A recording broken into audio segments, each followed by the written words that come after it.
शेयरों के वायदा बाजार, एफ&ओ मार्केट या डेरिवेटिव्स के कारोबार में छोटे निवेशकों को, रिटेल ट्रेडर्स को रिस्क से बचाने के लिए सेबी एक कदम और आगे बढ़ा रहा है। अब सेबी ने ये व्यवस्था की है, उन्होंने एक कंसल्टेशन पेपर जारी किया है जिससे कि जो बाजार में एफ&ओ में बैन लगता है जिन शेयरों में, उनकी गिनती बहुत बड़े पैमाने पे कम हो सकती है। जानकारों का कहना है कि इससे 90% तक की गिरावट आ सकती है उस बैन की लिस्ट में। और जो लोग एफ&ओ ट्रेडिंग करते हैं उनको इस बात का अंदाजा होगा कि इस बैन का कुछ खिलाड़ी बड़ा फायदा उठाते हैं। फायदा कैसे उठाते हैं? वो किसी एक तरफ की पोजीशन इतनी हेवी क्रिएट कर देते हैं कि वो जो उसका ओपन इंटरेस्ट होता है वो बाजार के उसके टोटल टर्नओवर के मुकाबले 90% से ऊपर चला जाता है। और ऐसे में फिर वो सिस्टम है कि वो अपने आप उस पर बैन लग जाता है। आप अक्सर चैनलों पे देखते होंगे कि कल से कौन कौन से शेयर बैन में जा रहे हैं या कौन से शेयर बैन से निकल रहे हैं, इसकी लिस्ट चलती है। और इस चक्कर में बहुत सारे ट्रेडर उसमें फंस जाते हैं, छोटे ट्रेडर जिनको जानकारी नहीं है और जो घाघ हैं, मगरमच्छ हैं पुराने, वो लोगों को फंसाते हैं। तो अब सेबी ने नया जो फॉर्मूला निकाला है वो कह रहे हैं कि हम इस तरह की मैनिपुलेशन को रोकने का एक तरीका निकालेंगे, जिसके लिए हम एक नया फॉर्मूला अब ओपन इंटरेस्ट कैलकुलेशन के लिए लगा रहे हैं।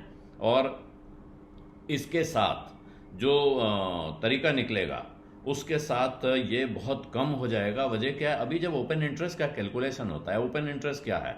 किसी एक शेयर में कितने लोगों की दिलचस्पी है, ये दिलचस्पी का मीटर क्या होगा? उन्होंने कितने सौदे कर रखे हैं, तो बाई साइड के सौदे और सेल साइड के सौदे टोटल कितने हैं, ये जोड़कर ओपन इंटरेस्ट कैलकुलेट होता है। और अगर लोगों ने अपने सौदे काटे हैं, आज के दिन कितने नए सौदे बने, वो ओपन इंटरेस्ट में बढ़ जाएगा। और कितने लोगों ने अपने सौदे काटे, पोजीशन स्क्वायर ऑफ कर ली, वो ओपन इंटरेस्ट में से निकल जाएगा। ये जो पूरी पोजीशन लिमिट है उसके मुकाबले अगर ओपन इंटरेस्ट बढ़ के पहुंच जाता है 90% के ऊपर तो बैन लग जाता है। और इसीलिए कुछ घाघ लोग इसका फायदा उठाते रहे हैं। अब सेबी का कहना है कि हम ओपन इंटरेस्ट को कैलकुलेट करने का तरीका बदल देंगे।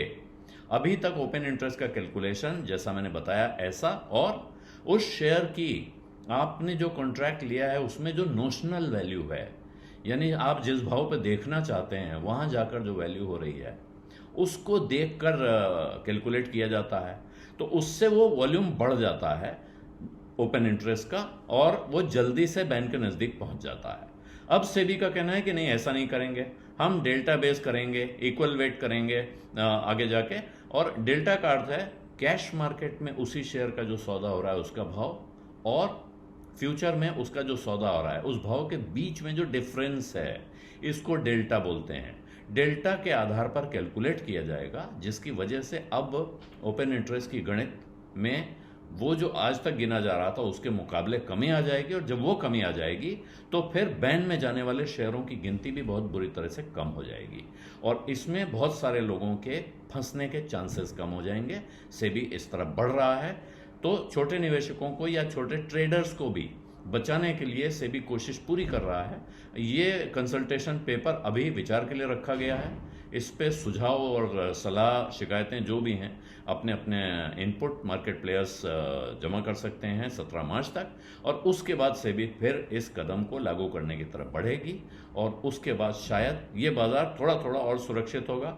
अभी सेबी की एक पूरी सीरीज है कदमों की जो उन्होंने रिटेल इन्वेस्टर्स को डेरिवेटिव के कारोबार से दूर रखने के लिए उठाए हैं। और क्यों उठाए हैं ये आप सबको पता है। सेबी और स्टॉक एक्सचेंजेस बार बार चेता रहे हैं कि एफ&ओ सौदों में 90% से ज़्यादा रिटेल ट्रेडर्स को नुकसान होता है। 90% से ज़्यादा सौदों में नुकसान ही होता है, ख़ास तौर पे ऑप्शंस में।